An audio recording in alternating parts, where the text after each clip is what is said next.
Welcome to Stargate Codex. I am Dr. Elias Thorn, historian and decoder of ancient mysteries. Today we explore another guarded secret from the temples and the stars, drawing from the profound works of Skye Alden. We will decode its power and how you can begin working with it. The Codex opens now. Picture a dim glass case in a great museum. Under a narrow beam of light sits a small worn disc, a coin no larger than the palm of your hand, its relief softened by centuries of touch. Observe the tiny hammer marks on its edge, the faint ghost of a portrait, the layered patina that tells of river crossings, temple custody, private pockets, and public treasuries. If you lean closer, you can almost hear the echo of a minting die striking a planchet. A small, decisive act that folded authority, ritual, and metallurgy into a single object. Can such a small object function as a concentrated Stargate of power, a portable key encoded with social contracts, sacred signatures, and energetic patterning? Today, I call this idea the minted Stargate. We will decode it on 3 layers. First, the historical record, how temples, cities, and rulers used coinage. Second, the symbolic language carved into every portrait, beast, and inscription. And third, the metallurgical and energetic layer, how metal, alloy, and process carried more than value. They carried intention. By the end, I will guide you through a safe, symbolic 3-step minting anchor to recalibrate your relationship to wealth, service, and sovereignty. Historically, coins occupy an unusual space between statecraft, religion, and everyday life. Egyptian temple blanks, the so-called donation coins and votive pieces, were often struck within temple precincts and distributed in ritual contexts.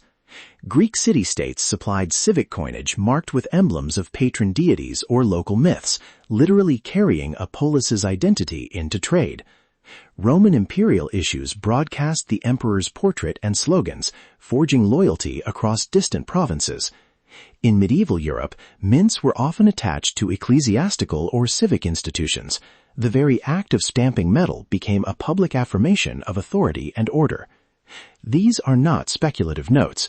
Museum catalogs, mint records, and legal edicts preserve ceremonies, privileges, and sometimes explicit instructions about who could touch dies, when a new issue was permitted, and how coinage facilitated legal claims and civic memory. Moving to symbolic decoding, examine the iconography. A ruler's portrait is more than likeness. It is a condensed political theology. Animals, wreaths, seasonal motifs, and geometric borders are visual shorthand for virtues, pacts, and cosmological alignment. In Rosicrucian and alchemical texts, we find instructions for embedding symbolic signatures into objects to signal initiation status or moral charter. In practice, a coin placed in a temple offering, struck with a sacred emblem, or used in a legal oath, operated like a micro-altar. It sealed intent with public witness. Placement mattered. A coin impressed on a votive tablet carried communal endorsement. A coin minted at a festival with ritual invocations carried temporal significance. It contained the festival's authority in portable form. Read inscriptions closely. Abbreviated titles, dates, and mint marks are legal stamps and ritual signatures at once. What secret societies guard, the stars remember. Now, consider metallurgy and energetic signatures. Metal is a conductor of more than electricity.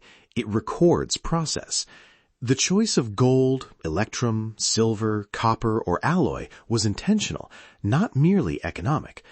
Purity levels, trace elements, and alloying techniques affect weight, color, and even the way a surface takes a dye impression. In some temple contexts, metals were ritually purified. smelted with invocations, or alloyed according to seasonal or astrological rules recorded in alchemical recipes. The act of striking a flan, the hot prepared blank, fuses process and timing into the object.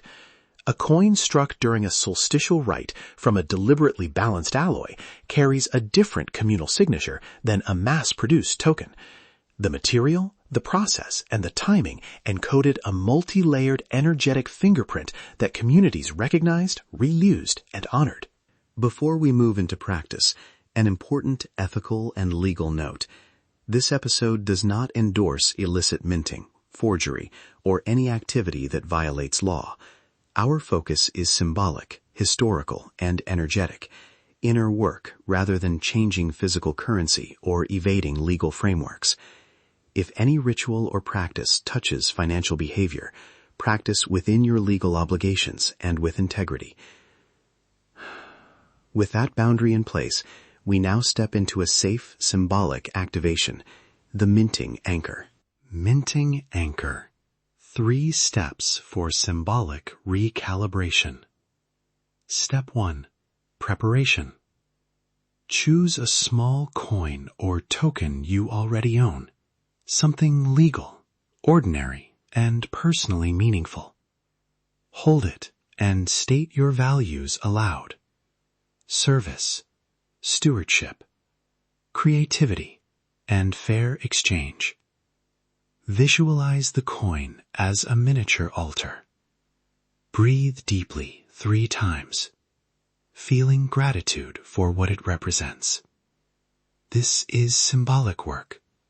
You are not altering currency, only your relationship to abundance. Step 2. Sigil alignment. On a small slip of paper, write a single word or sigil that captures your highest intention. Words like service, stewardship, or a simple geometric sketch you feel drawn to. Fold the paper and place it beneath the coin for a brief alignment. 3 focused minutes where you imagine the coin absorbing that intention. If you practice a breath technique, coordinate breath with visualization. Inhale value. Exhale release of scarcity. This is an energetic imprinting rooted in disciplined attention, not magic for bypassing responsibility. Step 3. Everyday integration. Carry the coin for a week in a place of service, your workspace, a wallet, a project bag, as a reminder to align choices with your values. Each time you touch it, pause briefly and ask, does this choice serve my highest contribution? If not, recalibrate. After a cycle, you may place the paper and coin on an altar, a bookshelf, or safekeeping as a living talisman of intent. This practice is about sovereignty, informed choices, ethical prosperity, and being accountable to community.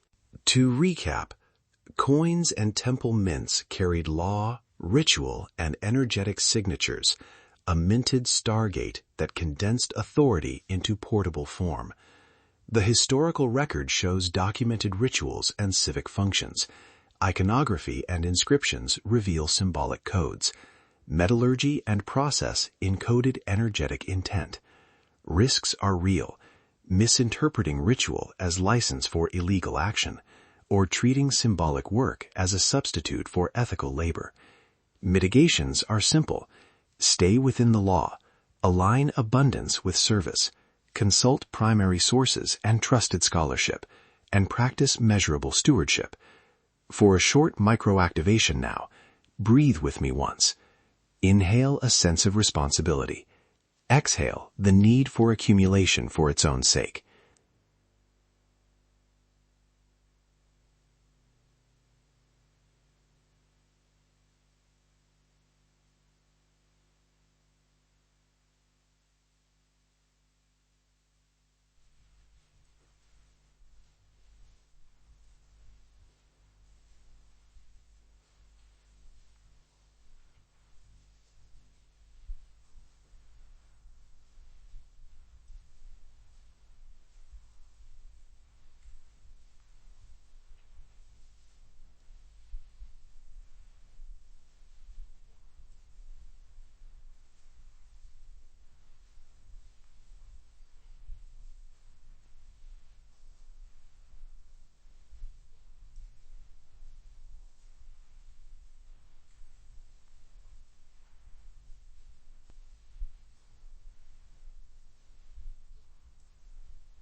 If you found this decode helpful and crave deeper, sourced protocols, Skye Alden's books contain annotated practices, museum references, and fuller activations that expand everything we've touched on tonight.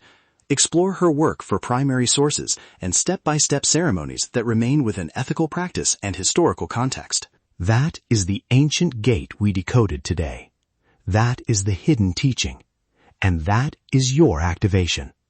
For the complete historical depth, symbols, and practices, explore the transformative books of Skye Alden. The gate is open. The codex awaits.